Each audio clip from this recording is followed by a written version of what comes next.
journalist from Chicago who had initially come to New Zealand to make a true crime series has been remanded in custody today for crimes of her own. Upbright is facing a number of charges, including arson, fraud, conspiracy... I remember Amy because she gave me a lift to the supermarché. But it is a shame she could not give herself a lift to the supermarché to buy herself a helping of not breaking the law.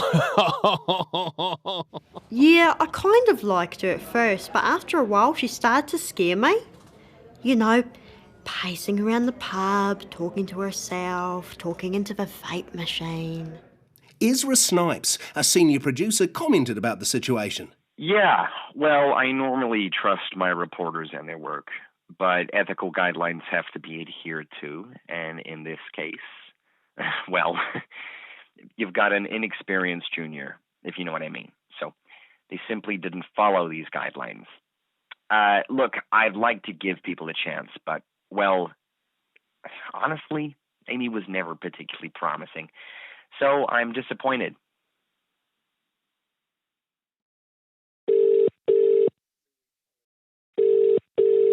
This is a telephone call from Amy Upbright, inmate at the Waimarino Women's Prison. Please be aware that this call may be recorded for security purposes. Ezra Snipes, leave a message after the beep. Hi, Ezra. It was really good catching up the other day about those deliveries. Look, I'll think of something. Anyway, call me back. I'll be easy to find this time. Okay. Bye.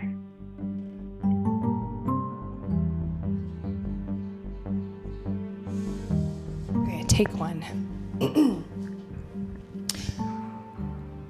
Well, hi. It's me, Amy Upbright. You're listening to KILLJOY, the final chapter. The final chapter of Joy's story. The final chapter of Gary's story. And, well, it's the final chapter of my story. I'm in the Waimarino's Women's Prison. I've been charged with a number of crimes.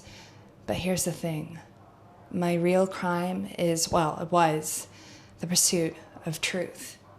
So the charges of arson, conspiracy, treason, theft, possession of illegal substances, lack of compliance of the Health and Safety and Work Act 2015, supplying alcohol to a minor, But before I explain how that happened, let's take a break to listen to a message from the sponsor of this episode. This episode is brought to you by me, Amy. I just want to remind you, listeners, that I still have my Patreon Fund Me account.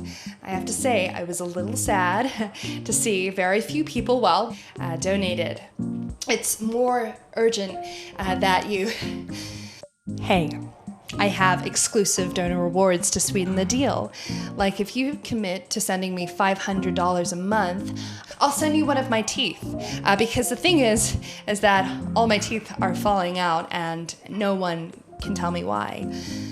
God. Here's the thing. Sometimes you're so far ahead of the rest of the world that people don't get you, you know? But think about the journey we've been on, because that's really what a good podcast is all about. The journey. The courts, the police, the media, and the court of opinion all came to the same conclusion.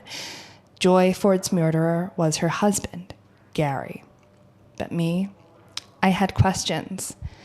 I journeyed to New Zealand, a tiny country in the middle or bottom middle of the Pacific, to try to shine a new light on the dying moments, on the evidence around...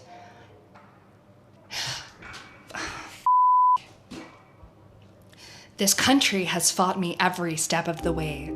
The people of Sharon's Valley and the people of New Zealand are obstinate, disinterested, dim. They lack imagination. They lack the mental power to dream big. The food here is terrible, and it's not just in here. The roads are small. New Zealand is like that girl you went to school with. You know the one. You don't really care about her. She's boring. You wouldn't bully her, but if someone else did, you wouldn't bother to do anything about it. She seems kind of interesting because she's a bit different. But when you talk to her, you're like, wow, I'm so bored. She's a loser, but she doesn't know that she's a loser, and that really rubs you the wrong way. Here's the thing. Yes, I ended up breaking the law and destroying what I'm told are miles of endangered forest.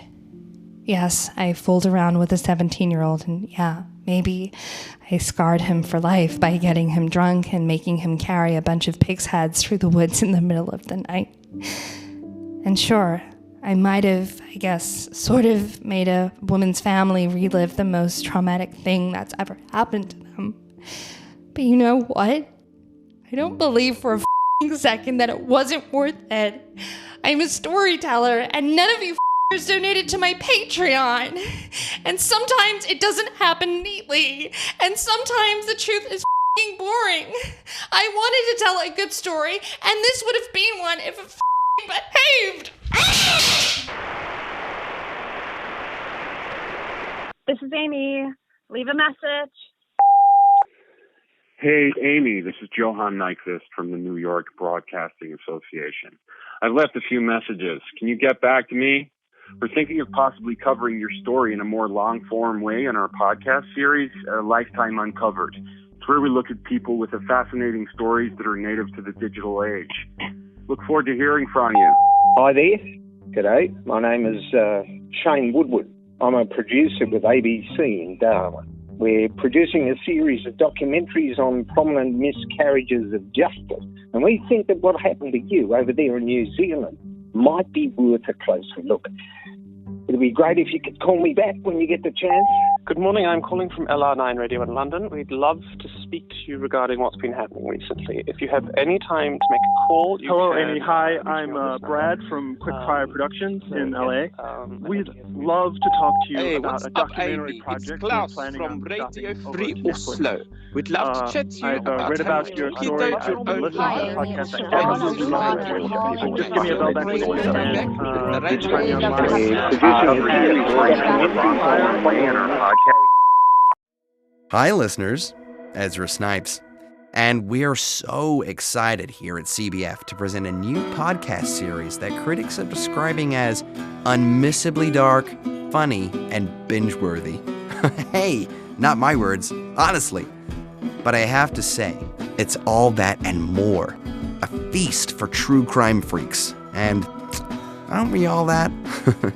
It's set behind bars in a small country right down there in the Pacific. It's called Down Under with Amy Upbright. And it's coming right up after this break. Stay up to date with your sperm count with Enumerate. Share your results with your partner or even compare with your friends. Whether trying for kids or just plain curious, Enumerate will count each potential life form. Killjoy is written and directed by Patrick Hunn and Laura Robinson, with original musical score, sound design, and studio mix by Oliver Devlin, and additional music by Scott Ludvigsen. Killjoy features Laura Robinson as Amy Upbright, Tom Clark as Ezra Snipes, and Patrick Hunn as Fizzackley, Eves, Evan Fippett, and others. With Carrie Green, Jack Sargent Shadbolt, Rosie Howes, Gavin Rutherford, Carly Kopai, Francesca Eames, Oliver Devlin, Andrew Foster, and Adam McCauley. Artwork and visual design, Ashley Duncan. Production management, Rosie Howes and Lisa Scott. Accent coach, Chris Stewart. Studio recording, Phil Adams at Matrix Digital. Location recording, Jesse McNamara. Social media animation, Chris Callis and Matasila Freshwater. Media and publicity, Abby Burns. Killjoy would like to thank Urban Lynch, Sean Robinson, Mike Stonia, Stella Reed, Kyle Chapman, and Ivy and Roman Foster-Sproul. The script consultant and supervising producer for RNZ is Adam McCauley. Killjoy is produced by me, Laura Robinson. This podcast series was made possible by the RNZ NZ On Air Innovation Fund.